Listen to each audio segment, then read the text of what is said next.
دعای روز 24 ماه مبارک رمضان.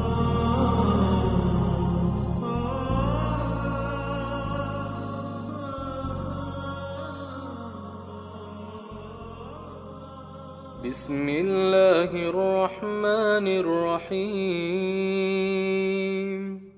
اللهم إني أسألك فيه ما يرضيك وأعوذ بك مما يؤذيك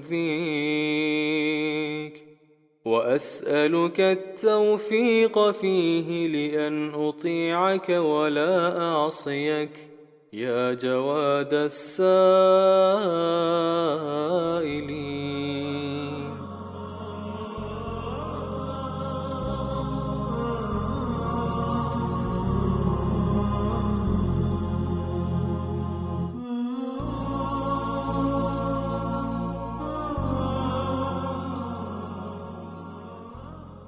خدایا، در این روز از تو درخواست میکنم آنچه را که تو را خوشنود میکند